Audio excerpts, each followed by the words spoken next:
સ્થાનિક સ્વરાજની ચૂંટણી માટે ઉમેદવારો જાહેર થવાની શરૂઆત થઈ છે। ગાંધીનગર તાલુકા પંચાયતના ભાજપ અને કોંગ્રેસના ઉમેદવારો જાહેર થયા છે। અડાલજના એક સામાન્ય વર્ગની બેઠક પર ભાજપના ઉમેદવાર દક્ષાબેન મકવાણાના નામની જાહેરાત થઈ છે। અડાલજ બે સામાન્ય વર્ગની બેઠક પર ભાજપના ઉમેદવાર નીલમબેન ઠાકોર, આદરજ મોટી બેઠક પર વર્ષાબેન પટેલ ભાજપના ઉમેદવાર જાહેર થયા છે। ટિંટોળાની સામાન્ય વર્ગની બેઠક પર શૈલેન્દ્ર ઠાકોર ભાજપના ઉમેદવાર બન્યા છે। આ સાથે કોંગ્રેસ પણ તેમના ઉમેદવાર જાહેર કર્યા છે। ટિંટોળા બેઠક પર કોંગ્રેસથી લડશે ગોપાલજી ઠાકોર, ધણપથી ગંગાબેન ઠાકોર, પીપળજથી અર્જુન ઠાકોરને કોંગ્રેસની ટિકિટ મળી છે। અડાલજથી નિકિતાબેન ઠાકોરને કોંગ્રેસે ટિકિટ આપી છે। શાહપુરમાં સપનાબેન ઠાકોરને કોંગ્રેસની ટિકિટ મળી છે। માણસા નગરપાલિકા માટે કોંગ્રેસે 12 ઉમેદવારોને ફોર્મ ભરવા માટે સૂચના આપી છે। તમામ ઉમેદવારોને ફોર્મ ભરવા ટેલિફોનિક સૂચના અપાઈ છે। ત્યારે શાહપુરમાં સપનાબેન ઠાકોરને કોંગ્રેસની ટિકિટ મળી છે। ઉમેદવારોના નામની જાહેરાત કરવામાં આવી છે। માણસા નગરપાલિકામાં 12 ઉમેદવારોને ફોર્મ ભરવા માટે કોંગ્રેસે સૂચના આપી છે। આ તમામ ઉમેદવારોને ફોર્મ ભરવા માટે ટેલિફોનિક સૂચના આપવામાં આવી છે। ત્યારે તમામ ઉમેદવારો હવે ફોર્મ ભરશે। ગાંધીનગર તાલુકા સ્વરાજની જે ચૂંટણી છે, તાલુકા પંચાયતના ભાજપ કોંગ્રેસના ઉમેદવારો જાહેર થયા છે। તમારી સાથે સંવાદદાતા હિતલ પારેખ જોડાઈ ચૂક્યા છે। હિતલ, હવે નામોની જાહેરાત થઈ ચૂકી છે, ઉમેદવારો હવે ફોર્મ ભરશે, વધુ જાણકારી।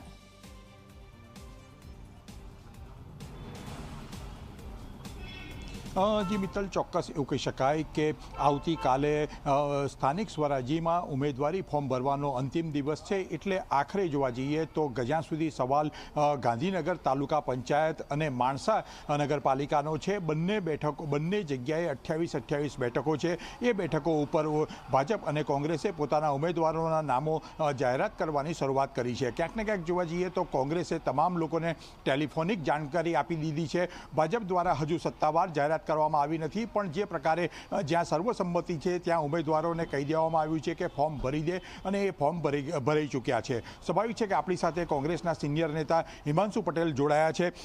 હિમાંશુભાઈ, ગાંધીનગર તાલુકા પંચાયત કોંગ્રેસ પોતાની પાસે જ રાખે એ માટેની રણનીતિ પણ તમે ઘડી કાઢી છે। શું રણનીતિ અને ઉમેદવારો કેટલા જાહેર કર્યા અત્યાર સુધી?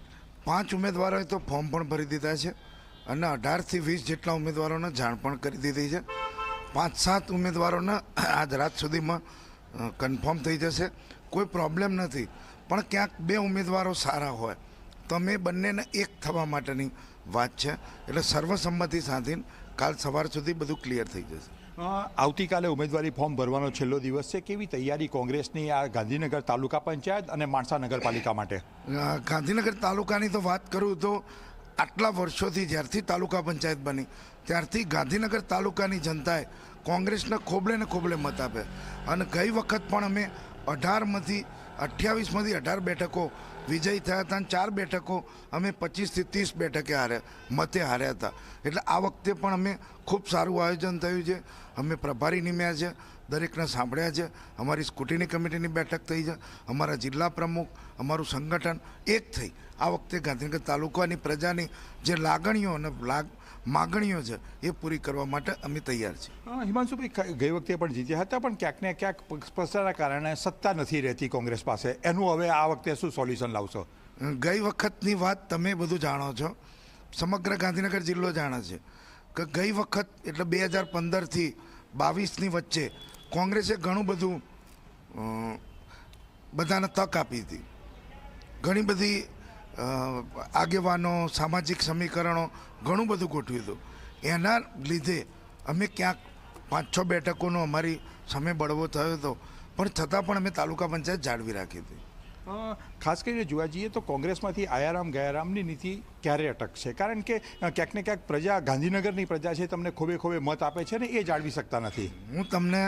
હું પ્રદેશનો પ્રવક્તા છું, 35 વર્ષથી કોંગ્રેસ માટે અમે બધા કામ કરીએ।